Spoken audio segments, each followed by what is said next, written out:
इस तफसीली जायजे में खुशामदीद। आज हम बात करेंगे एक ऐसी चीज़ पर जो अक्सर नज़रअंदाज हो जाती है। सर्दियों की शानदार ब्रीडिंग का राज दरअसल गर्मियों की सख्त धूप में छुपा है। जी हाँ, ये बात बज़ाहिर थोड़ी अजीब लगती है, लेकिन गर्मियों का मौसम ही वो वक्त है जो सर्दियों की कामयाबी का हतमी फैसला करता है।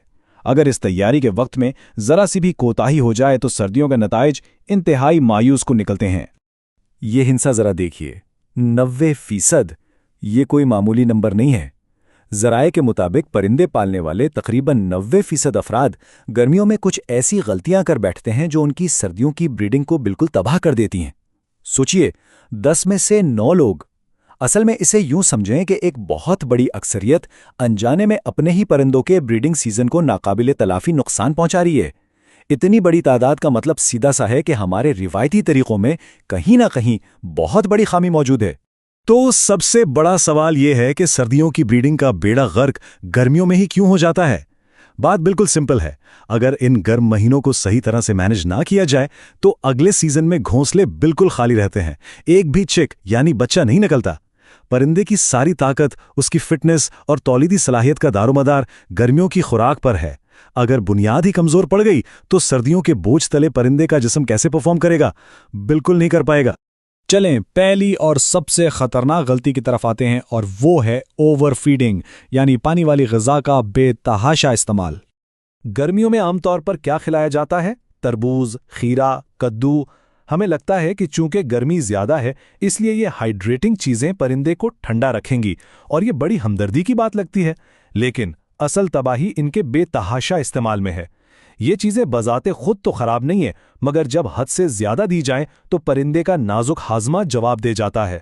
याद रखें, किसी भी खुराक में एतदाल का ना होना ही सबसे बड़ी खराबी की जड़ है। ये पूरा साइकिल कुछ इस तरह चलता है। सबसे पहले पानी वाली ग़िज़ा की भरमार होती है। इसका नतीजा ये निकलता है कि निज़ाम हज़म डिस्टर्ब होता है और परिंदे को लूज मोशन लग जाते हैं।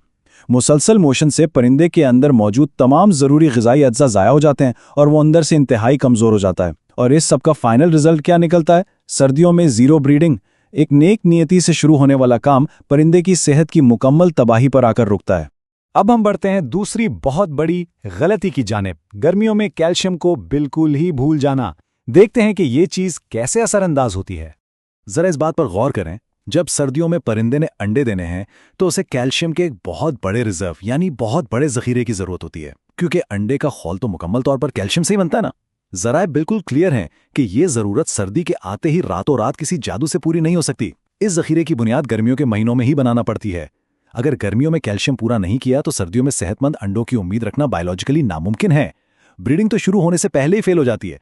तो फिर इसका हल क्या है? सही कैल्शियम का इंतखाब कैसे किया जाए? क्योंकि मार्केट में मिलने वाला हर कैल्शियम ब्लॉक काम का नहीं होता। यहाँ पर मयारी और गैर मयारी कैल्शियम का फ़र्क समझना बहुत ज़रूरी है। एक तरफ तो खालिस कुदरती कैल्शियम ब्लॉक्स हैं जो बेहतरीन हैं और ब्रीडिंग की शानदार कामयाबी के लिए इनमें असल ग़िज़ाइयत मौजूद है। दूसरी तरफ बाजार में बिकने वाले सस्ते ब्लॉक्स हैं जो महज चूने या चौक से बने होते हैं। ज़राए वाज़े करते हैं कि ये सस्ते ब्लॉक्स बिल्कुल बेकार और बाज़ औक़ात परिंदे के लिए नुकसानदेह होते हैं। इनसे हर सूरत बचना चाहिए। बाजार का ये सस्ता चौक परिंदे की अंदरूनी ज़रूरत पूरी नहीं करता, ये सिर्फ और सिर्फ आंखों का धोखा है। तो इस मसले का हतमी हल क्या है? वैसे तो सबसे बेहतरीन तरीका यह है कि म्यारी कुदरती कैल्शियम ब्लॉक्स घर पर खुद तैयार कर लिए जाएं। लेकिन फ़र्ज़ करें कि अगर खुद बनाना मुमकिन नहीं तो इसमें भी कोई परेशानी की बात नहीं। इन्हें उन ख़ास माहिरीन से बासानी मंगवाया जा सकता है जो खालिस कुदरती ब्लॉक्स बनाते हैं। बस एक मैसेज करें और बराह रास्त ऑर्डर कर लें। बुनियादी मकसद सिर्फ ये है कि परिंदे तक हर हाल में खालिस और कुदरती चीज़ पहुंचे और बाजार के सुस्त चौक से जान छूटे। इस जायजे को ख़त्म करने से पहले ये एक बहुत अहम सवाल जहन में उभरता है। क्या परिंदे वाकई आने वाली सर्दियों के लिए तैयार हैं, या फिर गर्मियों की गई लापरवाही अंदर ही अंदर खामोशी से अपना काम दिखा रही हैं? इस सब का मकसद ये है कि देखभाल के मौजूदा तरीक़ों का ईमानदारी से और तनकीदी जायज़ा लिया जाए। याद रखें, रवायती गलतियों को सुधारने और एक दुरुस्त प्लान बनाने का बेहतरीन वक्त सर्दियां नहीं है, बल्कि वो वक्त बिल्कुल अभी है।